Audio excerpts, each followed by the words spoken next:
Hi అండి, నమస్తే. Welcome back to our channel voice of Lakshmi. Vanisri కలం పేరుతో ప్రసిద్ధి చెందిన ప్రముఖ సీనియర్ రచయిత సిహెచ్ శివరామప్రసాద్ గారు రచించిన అల్లుడొచ్చాడు అనే ఒక చక్కటి కథను వినేద్దామండి. ఈ కథ చిత్ర మాసపత్రికలో జూలై 2012లో ప్రచురింపబడింది. కథ మొదలు పెడదామా? మిర్యాలగూడ వెళ్ళి మదార్గూడెం తిరిగొచ్చిన సుందరయ్య దిగులుగా కనిపించాడు శ్రీలక్ష్మికి. అప్పటికి చీకటి పడింది. స్నానానికి నీళ్లు తోడింది. నీళ్లు తోడాను, పోసుకోవయ్యా అంది. అతను పరధ్యానంలో వినిపించుకోలేదు. 2-3 సార్లు చెప్పాక కానీ లేవలేదు. స్నానం చేసి వెళ్ళి డాబా మీద మంచం వేసుకుని పడుకుని ఆకాశంలో చుక్కలు చూస్తున్నాడు. ఇంటి చుట్టూ ఎదిగిన కొబ్బరి చెట్లు తలలూపుతూ ఉన్నాయి. చల్లటి గాలికి కళ్ళు మూతలు పడ్డాయి.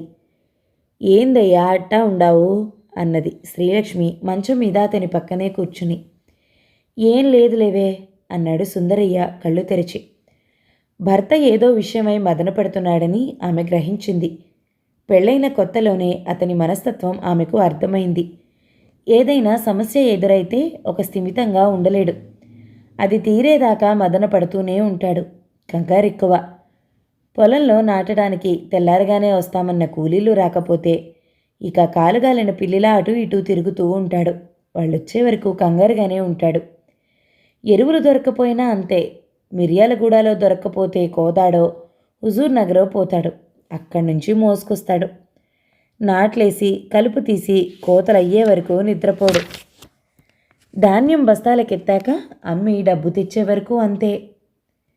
ఏమి లేకపోవడం ఏందయ్యా, వచ్చిన దగ్గర నుంచి చూస్తున్నాను, అదో రకంగా ఉన్నావు, ఏందో చెప్పరాదా అని రెట్టించింది శ్రీలక్ష్మి. ఏముంది, సంక్రాంతి దగ్గరకు వచ్చిందా, చేతికి డబ్బు రాలేదు. అనంతరాములు సేటు ధాన్యం ఇప్పుడు కొనేవాడెవడూ లేడని చెప్పాడు. తొందరపడితే అసలు కూడా రాదన్నాడు చెప్పాడు సుందరయ్య. సర్లే, దానికేంది అంత ఇది. పండక్కి అల్లుడొస్తాడా? వస్తే ఏంది, బట్టలు పెట్టి పంపిస్తాం. దానికే పెద్ద ఇదైపోతానవే. నీలకంఠం బట్టల కొట్లో బట్టలు ఈడా? బట్టల గురించి కాదే పిచ్చి మొహమ. పెళ్ళప్పుడు స్కూటర్ అడిగితే సంక్రాంతికి కొనిస్తానని చెప్పామా లేదా? చెప్తే చెప్పాంలే, డబ్బు సర్దుబాటు కాకపోతే చేసేదేంది? 1000-2000 40,000 పెడితే కానీ కొత్త బండి రాదు. ఈ పండక్కి కాకపోతే వచ్చే పండక్కి పెడదాం. ఉగాది రాదా, దసరా రాదా అనునయించింది శ్రీలక్ష్మి. అని మూలిగాడు సుందరయ్య. అల్లుడికి నేను సర్ది చెప్తాలే, నువ్వేం ఇదైపోబాకు దాని గురించి. పద అన్నం తిందు గాని అన్నది శ్రీలక్ష్మి. సుందరయ్య లేచి ఆమె వెనుకే కిందకు దిగాడు. శ్రీనివాసరావు, కళ్యాణి హైదరాబాద్ నుంచి మిర్యాలగూడ వరకు రైల్లో వచ్చారు. మిర్యాలగూడ నుంచి మదార్గూడెం ఆటోలో దిగారు. కళ్యాణి కొంచెం వళ్ళు చేసింది. ఆమె ముఖం కొత్త కాంతితో కళకళలాడుతుంది. వయసు తెచ్చిన సొగసు, భర్తతో సాన్నిహిత్యం, అదే కాక సిటీలో నీడపట్టున ఉండటం వలన రంగు తేలింది. శ్రీలక్ష్మి కూతుర్ని తృప్తిగా చూసుకుంది. ఆమెకు కడుపు నిండినట్లుగా ఉంది. పెళ్ళై కాపురానికి వెళ్తున్న కూతుర్ని చూసి అప్పుడు భయపడిందామె. పల్లెటూళ్ళలో పుట్టి పెరిగిన పిల్ల హైదరాబాద్లో ఎట్లా ఉంటుందో, అత్తగారు ఎటువంటిదో, అల్లుడు సరిగా చూసుకుంటాడో లేదోనని దిగులు పడింది. కూతుర్ని చూడగానే ఆమె భయం పటాపంచలైంది. బాగున్నావా బాబూ అని అల్లుడిని పలకరించింది.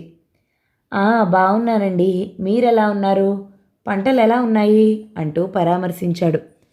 అంతా బాగానే ఉంది బాబూ. ప్రయాణం బాగా జరిగిందా? మీ అమ్మ నాన్న బాగున్నారా? మీ తమ్ముడు బాగా చదువుతున్నాడా అని కుశల ప్రశ్నలు వేసింది. సుందరయ్య మాత్రం అల్లుడికి దూరంగా మసులుకోసాగాడు. అల్లుడు స్కూటర్ సంగతి ఎత్తుతాడేమో, ఏం చెప్పాలి అని మదనపడసాగాడు. వీలైనంత వరకు అల్లుడి కంటపడకుండా తప్పించుకుని తిరగసాగాడు. సుందరయ్య కొడుకు శేషగిరి అక్కని బావని మిర్యాలగూడ తీసుకెళ్లి సినిమాలకు షికార్లకు తిప్పసాగాడు. శ్రీలక్ష్మి గారెలు బూరెలు వండుతూ తీరిక లేకుండా ఉంది. సంక్రాంతి పండగ సరదాగా గడిచిపోయింది. మర్నాడు కనుమ పండగ. శ్రీనివాసరావు స్నానం చేసి టిఫిన్ చేస్తూ ఉండగా శేషగిరి హడావిడిగా వచ్చాడు. బావా, బట్టలేసుకో, బయటికెళ్దాం అన్నాడు. ఎక్కడికోయ్ పొద్దునే అని అడిగాడు శ్రీనివాసరావు. పండగ స్పెషల్ చూపిస్తాను అన్నాడు.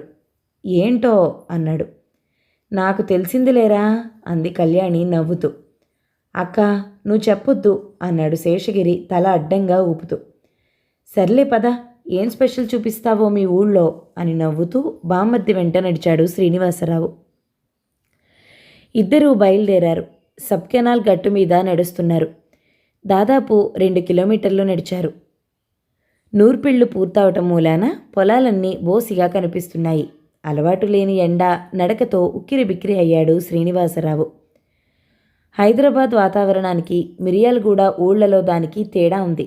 అక్కడ చల్లగా ఉంటే ఇక్కడ ఉక్కపోత, చెమట్లు పడతాయి. సిటీ నుంచి వచ్చిన వారికి ఆ తేడా తెలుస్తుంది. ఇంకెంత దూరమోయ్, నువ్వేదో స్పెషల్ చూపిస్తానన్నావు, ఏది, ఎక్కడా అన్నాడు శ్రీనివాసరావు చెమట తుడుచుకుంటూ.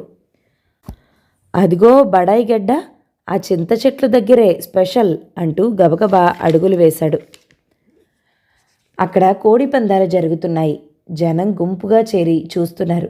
శ్రీనివాసరావుని అనుమానంగా చూస్తూ ఉంటే శేషగిరి చెప్పాడు. బావ హైదరాబాద్ నుంచి వచ్చాడు. శేషగిరి ఫ్రెండ్స్ అతనికి షేక్ హ్యాండ్ ఇచ్చారు. ఇదా స్పెషల్, నేను ఇంకేదో అనుకున్నాను అని నవ్వాడు శ్రీనివాసరావు. మా ఫ్రెండ్స్ కోళ్ళు కూడా పోటీలో ఉన్నాయి. ఓడిపోతే మనకి ఈరోజు నాటుకోడి స్పెషలే అన్నాడు శేషగిరి హుషారుగా.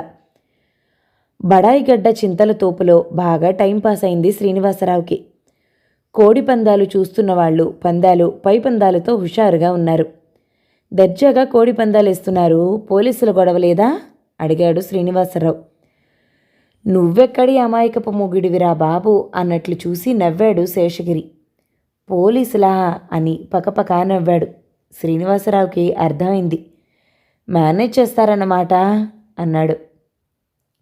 ఇదేం సిటీ కాదు, లాఠీలు ఊపుకుంటూ రావడానికి. పోలీసులు రారు.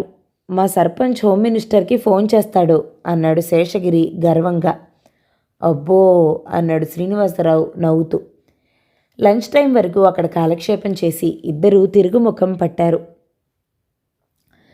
సుందరయ్య భయపడినట్లుగా అల్లుడు స్కూటర్ సంగతి ఎత్తలేదు. రేమాండ్ షూటింగ్స్ ఇస్తే నవ్వుతూ తీసుకున్నాడు. కళ్యాణికి చెంకీ వర్క్ చేసిన చీర కొనిపెట్టారు. సంక్రాంతి సంతోషంగా గడిచిపోయింది. ఇక అల్లుడు కూతురు హైదరాబాద్ బయలుదేరుతున్నారు. సుందరయ్యకి మాత్రం దిగులుగా ఉంది. తను మాట అన్నట్లు అల్లుడికి స్కూటర్ కొనివ్వలేకపోయాడని తీవ్ర అసంతృప్తి వేధిస్తోంది. అల్లుడు అడగకపోవటం ఎందుకో వెలితిగా అనిపిస్తుంది. అతను అడిగి ఉంటే తన ఇబ్బందులు చెప్పి ఉండేవాడు. వచ్చే పండగ నాటికి కొంటానని అనేవాడు. అప్పుడు మనశ్శాంతిగా ఉండేది. ఏదో తప్పు చేసిన వాడిలా బాధపడసాగాడు. ఇంటి ముందు ఆటో ఆగింది. శేషగిరి లగేజ్ అందులో సర్దుతున్నాడు. వెళ్ళొస్తానండి అన్నాడు శ్రీనివాసరావు అత్తమామల్ని ఉద్దేశించి. మంచిది బాబు, జాగ్రత్తగా వెళ్ళిరండి అన్నది శ్రీలక్ష్మి రుద్ధమైన కంఠంతో. కూతురు వెళ్ళిపోతుంటే ఆమెకు దుఃఖం ముంచుకొస్తోంది. పౌట చెంగుతో కళ్ళొత్తుకుంటూ ఉంది. పండగకి వచ్చి కూతురు తిరిగి వెళ్ళేటప్పుడు ప్రతి తల్లి అలా బాధపడటం ఎంతో పాత దృశ్యమే. అయినా ఎప్పుడూ అది కొత్త సంగతే. వెళ్ళొస్తానమ్మా, నాన్న వెళ్ళొస్తాను. దుఃఖంతో గొంతు పూడుకుపోతూ ఉంటే తల్లి ముఖం చూడలేక నేలచూపులు చూస్తూ అంది కళ్యాణి.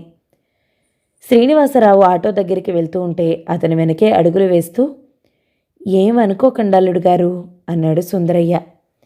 శ్రీనివాసరావు ఆగిపోయి, అనుకోవటం ఏమిటండి అన్నాడు ఆశ్చర్యపోతూ. అదేనండి, పండక్కి స్కూటర్ కొనిస్తామని అప్పుడు చెప్పాము. ధాన్యం అమ్ముడు పోలేదు, డబ్బు సర్దుబాటు కాలేదు అన్నాడు నెమ్మదిగా. అదా సంగతి, అప్పుడంటే అన్నారులేండి. ఇప్పుడు మీరు కొనిచ్చిన స్కూటర్ వద్దు అన్నాడు అల్లుడు నవ్వుతూ. సుందరయ్య సంభ్రమాశ్చర్యాలతో నిలబడిపోయాడు. అల్లుడి మంచితనం, తెల్లటి కాకులు ఉండవన్నారు. ఇదేమిటి, అల్లుడు స్కూటర్ వద్దంటాడు? అతనికి అర్థం కాలేదు. అదేంటి బాబు? అవునండి, మీరు స్కూటర్ కొనిస్తారు, బాగానే ఉంది. దాన్ని నడపడానికి పెట్రోల్ కావాలి కదా. నెల నెల పెట్రోల్ రేట్లు పెరుగుతూ ఉంటే కొనటం నా వల్ల కాదు.